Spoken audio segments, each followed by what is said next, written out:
Some stories are just not meant to be told. They get buried deep in texts that are considered way too dangerous, too controversial for the official history books. Well, today, we're going to unearth one of those stories. It's a tale of celestial rebellion, forbidden knowledge, and the absolute chaos that came next. So it really makes you wonder, right? What kind of secrets are hiding in the books that the Bible, well, left out? The story we're about to dive into, it comes directly from one of those very texts. All right, so our source for all this is a book that was pretty much lost to the Western world for centuries. It's an ancient text, and it offers let's just say, a radically different origin story for where evil on Earth really came from. And look, the Book of Enoch isn't some kind of obscure fan fiction. This was a huge deal back in the day. We're talking about an ancient work that was vital during the Second Temple period of Judaism. I mean, the community that gave us the Dead Sea Scrolls, they clearly thought it was incredibly important. But its content was just so controversial that it ended up becoming what we call apocrypha, which literally means hidden things. And yeah, it was ultimately left out of the final version of the Bible. Okay, so this book introduces us to the main players in our story, a group of celestial beings known as the Watchers. Now, their job was simple. They were sent to watch over humanity. But as you're about to see, they decided to do much, much more. And listen, this wasn't just some small rogue operation. No way. We're talking about 200 of these beings, led by a guy named Semjaza. They all got together and made a pact, a totally coordinated decision to just abandon their posts and get directly involved with humanity. So their rebellion, this forbidden pact, it really boiled down to two things. First, driven by lust, they decided to take human women as their wives. And second, they were going to teach humanity the eternal secrets of heaven, the kind of knowledge we were just not ready for. And in doing so, they shattered two fundamental divine laws. You see, this was so much more than just breaking a few rules. This was like an unauthorized, premature download of divine technology and mystical arts. So let's take a look at exactly what they taught. I mean, the stuff they taught was incredibly specific. Take the Watcher named Azazel. He taught humanity how to work with metals to make swords and knives and shields, all the tools of war. But he also taught them about cosmetology, makeup, beautifying the eyelids. It really shows you the two sides of their gifts, right? One side fuels violence, the other fuels vanity. And oh, it did not stop there, not by a long shot. Other Watchers came down and taught what you could basically call the mystical sciences. We're talking spells, how to use plants and roots, how to break spells, astrology. It was like they were downloading heaven's secret operating manual directly into our minds. So all of a sudden, humanity had access to everything. The secrets of the constellations, how to read the clouds, the signs of the earth, the signs of the sun, the course of the moon. It was a complete, uncontrolled explosion of information, and we were a species that was just totally unprepared for it.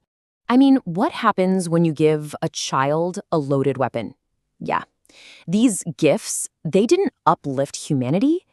They corrupted us. It led to wickedness, violence, and sin on a scale nobody had ever seen. The entire world was just plunged into chaos. And if that wasn't bad enough, there was the literal fallout. The children born from these unions between the Watchers and human women, they were a hybrid race called the Nephilim. And listen, these weren't just some tall people. They were violent, destructive giants who consumed everything that men produced. And when humanity couldn't feed them anymore, they turned on us. So, the verdict for heaven? It was absolutely clear. This passage right here from the Book of Enoch is a direct condemnation.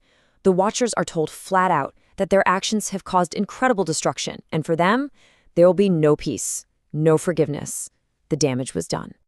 And so, in the middle of all this chaos, with humanity being devoured by giants and corrupted by these forbidden arts, they cried out. And for the very first time, their cry was loud enough to reach heaven. Okay, so that leads to a really big question. How did later generations, especially the early church, handle a story this powerful, this terrifying? I mean, why isn't this story a central part of how we understand the past? Well, believe it or not, there wasn't just one single way of looking at the Watchers.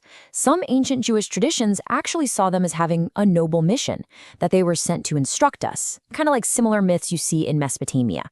However, the view that ultimately won out, especially with the early church fathers, was that these guys were a purely corrupting force, that they were basically the demons who introduced evil into the world. And look, this wasn't just some minor disagreement. We're talking about incredibly influential figures. Irenaeus, Tertullian, Clement of Alexandria, they all strongly condemned the Watchers in this whole story. One guy, Commodianus, even said that these fallen angels were the very same demons people were worshipping as pagan gods. So yeah, this super negative view is what really solidified the push to kick their story out of the official canon. So this all brings us back to the most important question. What was so dangerous about this story? Why did it need to be hidden away? You see, the story of the Watchers offers this chilling diagnosis of the human condition that is, frankly, still incredibly relevant today. Because here's the profound insight from this ancient text. The knowledge itself, it wasn't the problem. All the skills the Watchers taught, making things from metal, understanding the stars, medicine, none of that is inherently evil. The problem wasn't what they taught. The problem was when they taught it. Just let that sink in for a second. The forbidden knowledge was knowledge given before its time. It was capability without the corresponding character to handle it. The Watchers gave humanity this immense, incredible power, but they didn't give us the wisdom, the maturity, or the moral framework to use it properly. It's like they gave us the fruit from the tree of knowledge before we ever got a chance to taste from the tree of life. That was their ultimate sin. And for that transgression, the final verdict was absolute. They, and all the spirits they unleashed on the world, would face a final, fiery judgment. It was a testament to the kind of cosmic damage that's caused when knowledge is given out of sequence. And that leaves us with one last big question. Was this story buried just because it was controversial?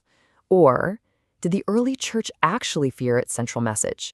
The idea that our greatest sins don't come from ignorance, but from having